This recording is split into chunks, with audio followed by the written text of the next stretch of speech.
we just wanted to match the sun so that as he walks out, he's not there. He's across town in front of a green screen, but we wanted to match the sun lighting. That's awesome. And then that shot is totally fake. Skateboard superimposing It's still pretty great. It's still awesome. I love the shadow. The shadow effect was really impressive. We just had like a cardboard box on a broomstick and like, I think we're like, alright, I'm going over. Look at the box. What gets me is the skateboarder was just a placeholder until we could find something better to use. But we never found anything better to use. And we're like, well, it looks horrible, whatever, upload it. And then we've had a few comments of like, how'd you get a person to skateboard over him? We're like, really? That looks so bad. Second, this is probably one of my favorite days of this shoot. I had probably one of the most, like, it was the most fun, I think, as Max, because I got to interact directly with another person. Instead of a green screen. Well, right, instead of a green screen. I mean, this is all real. There was a lot of people involved in this shot, and I love this woman's reaction when I pop up behind her. It's classic. Mom? My mom's the one on the right. Linda Stapley's the one on the left. Yeah, and she does such a great job. And it's every time I watch it, I love this. I remember asking my mom to be in the shot, and I was just like, "Wear something homely." And this is what she showed up in. Awesome. We asked Linda, wear something frumpy. And she's like, oh, I've got plenty of those. And this is in our grandmother's retirement community, and of course there wouldn't be a bus stop inside the community, and so we just made that in, I think, Illustrator, and just superimposed it later. We even had to add the shadow in there. That's good. One of the things that was hard for me on this project was Ted would come up to me and say, okay, we need 2 old ladies. And I was like, okay, well, I think I have people in mind. And so like going up to them and being like, hey, we need 2 old ladies. Well, the worst one was, we need a fat girl in this part. And I was like, yeah. So here, Kellen's about to pop out. She actually fell on the ground. Yeah, we had no padding there. She just went for it, and that's so fun as an actor when the person you're working with is brave enough to just try things. And Kellen, your face looks a little shocked that she actually did. I think I was. Well, I mean, Max looks pretty sure. Kellen did a great job matching the cartoon. Again, this is summertime. It's over 100 degrees Fahrenheit. He's in a sweater. And they're in sweaters too. So this next shot, this is our sister, and we're actually in a big gym. She's sitting on a chair, and this other guy is on a ladder. With a green screen. And the green screen is just draped over the ladder and over her chair. And we just put them on top of it. Because in real life, 2 big jocks would not be able to hang on top of a umbrella. One jock couldn't do it, but 2? That place was so hard to find. Like, that's all digitally compiled together. I'm trying to remember, where was that restaurant? Right across from Chandler High School. That's right. And they had a million chairs right next to each other of the tables. And so we just cleaned out all the other tables. Now the nerds right after The this. nerds. I worked so hard at replicating that magazine, and I think we've only had like 1 comment on YouTube about, hey, the magazine's the exact same, and I'm like, thank you, one person. Because I spent a long time, really like, funny word for magazine. word, replicating the entire thing. And once we enlarged it, we see how much the animators put into the detail of the back that no one ever sees. This is some funny stuff, because underneath that need extra money, like, that's some funny stuff. The animators put in a lot of little details in there. Like the little yellow address thing is set to Duckburg, USA, tribute that they put into DuckTales. I think that's why I think so many of us respond to Disney animation, because there is 20 years ago there was a guy sitting down at a drawing table and he was coming up with these ideas that he probably knew would never end up in the shot or have anybody notice him, but that I think that's what makes Disney so special over other animation companies, because they really try to add those little details. So And here are 2 nerds. The shirts, I think we did buy these shirts from Goodwill or something. And the little Star Trek things, the latest Star Trek movie had come out, and they were in the cereal boxes. Mm-hmm. And if you notice in the cartoon, they wanted to play tribute to Star Trek, but they couldn't because of copyright, so they just turned them upside down. So we just pin them on our guys and turn them upside down. When the hands come up, one thing I think is funny that a lot of people have commented about is that you can see that Rob, the nerd on the right, is married. I've never noticed that before. We've had several people point that out, and we're like, wow, we should have had him take his ring off. Here, Again, Say fire fire hydrant. There's our fire hydrant. and about 40 miles away from its original. We are completely on the other side of the Phoenix Valley, over in downtown Glendale. Yeah. And, we're over in Mesa. This is downtown Glendale. we figured it looked the best like it, so we just drove all the way over there. None of these pigeons are there. They're all green screened in. We had caught pigeons. We caught a total of 5 pigeons, but like 2 got away, so we only had 3. But the trap was in the middle of our parents' backyard, and at 6 a.m. every morning, someone would get up and hold the rope inside the house, and we'd put chicken food or dog food in the middle of this trap, in this cage. So as soon as they go inside the cage to eat the chicken food, the person half awake would pull the cord, and the cage would snap shut. But no pigeons were hurt. No, It's- They were well fed, well watered. They were well With fed. dog food. Yeah, we fed them their favorite food in the world. They love to eat our dog's food. Also, in all of the videos I'm associated with, I hide my good friend Aaron Wilson's name in all of my videos. And so I snuck it right there on the shop's window thing. And so that's where it is in this video. If you go watch other videos I'm associated with, you can find his name in them sporadically placed. So Kellen jumps with no pigeons there.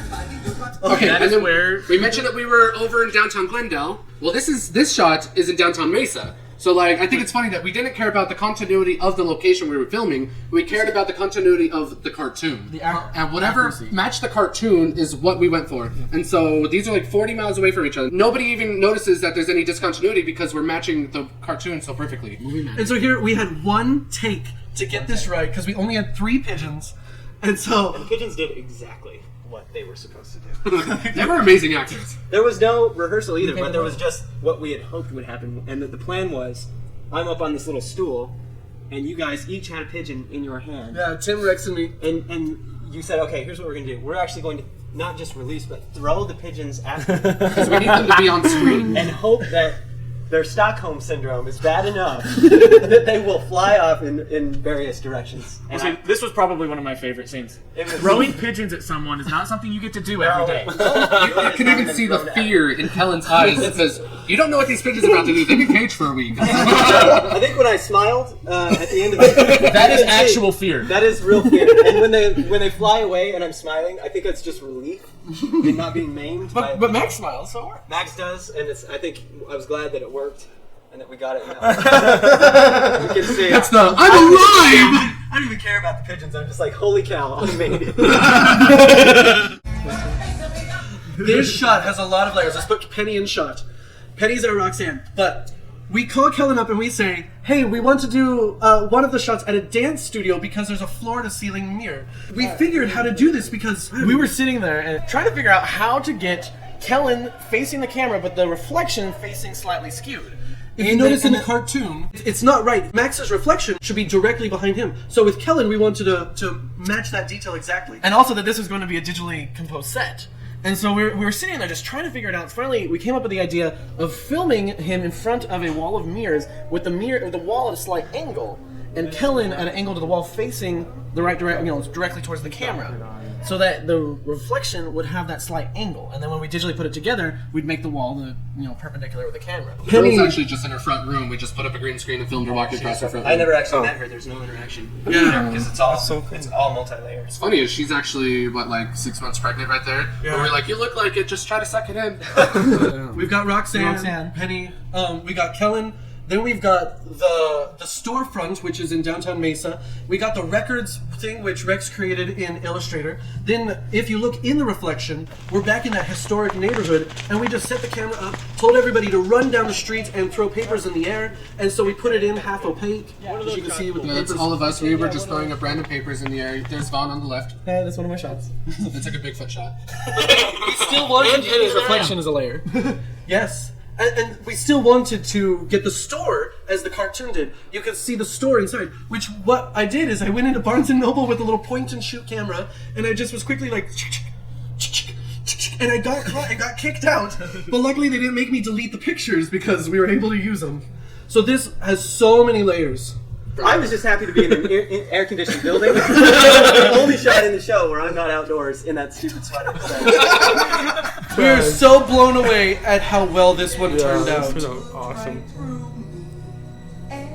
Again, we're just doing the same stuff. The camera actually didn't move. That's a digital zoom. They're the same girls at the bus stop because they're the same girls in the cartoon earlier. We wanted to stick to that continuity. We did have Zac Efron there instead of Elvis, and but the picture of Zac Efron we had, he was in red, and people thought that it was like Kellen or Max in there. So we tried to find someone in a yellow jumpsuit and Elvis, and we're like, oh, that's a lot more fitting than Zac Efron. Yeah, I get confused for Zac Efron all the time. It's quite annoying. Doing this in front of a green screen, we were able to control Kellen's reflection. Where here in the cartoon, he glances at his reflection. It's like he's associating with his reflection. So here we had to cut Kellen out and make sure that the rest of it was half opaque. So then as it goes through, the reflection disappears, just like in the cartoon, so you can see inside the store clearly. This is back in downtown Glendale. Here, this next bus.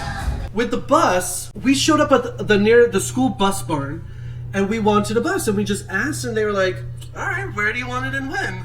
And so we were just so thrilled that they were so willing. The bus comes that day, and we're like, everybody on the bus, he's gonna drive down the street. And the bus driver's like, whoa, whoa, whoa, you don't have insurance. The bus can't be moving with you guys on the bus.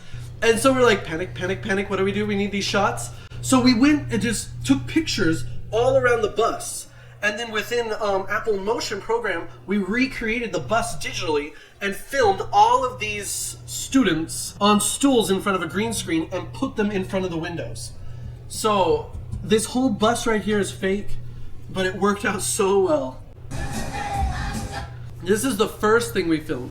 In addition to when we went into the bus depot, we're like, oh, and do you have like a bus chair that we can wheel around? And they're like, sure, we use it for demos. So we asked our cheerleader, Taylor, to come on the day one of shooting, and she's just sitting in the middle of a room on a bus chair with a green screen behind her. The bus is just recreated digitally. There's no bus that we know of with that wide of aisles. But all the cheerleaders are the same all the way back, so we just replicated Taylor all the way down, just like in the cartoon. That was a digital pan also inside of Apple's Motion software. These two girls aren't even on the bus chair. They're on stools inside of a living room in front of a green screen and acting like the cheerleaders are behind them. So each window in this bus is a different camera angle. We just drove down the street 3 times and just had the same camera filming in a different angle every time. So it is the same street, just trying to make the bus feel more like a real bus. There, the bus actually never moves. If you notice here, the wheels don't turn. What we did is, since the bus was not allowed to move while we were on it, is we digitally cut out the bus and slid it forward, and then had it that it would land right as the people were coming out. This is the actual bus driver. We tried to think of someone that would be willing to do that, and the bus driver pulled up. We're like, oh, he's perfect. He actually says the line something like, I'm gonna sit on my butt! And we just retimed it so that it looked like he was singing with it. If you notice, it's not a traditional bus with the handle to open the door. It's more of an air pressured one that's modernized. But he just acts it out and makes it look really good. If you look, his left hand hits the button for the hydraulics to close the door, and he just moves his hand, and he just assumed that he's pulling a lever. Oh wow, I never noticed that. I think one thing that's cool about this shot is we just angled it so that you see Kellen and the rest of it was just sky. So we're just using the sky as a blue screen. After today, I'm gonna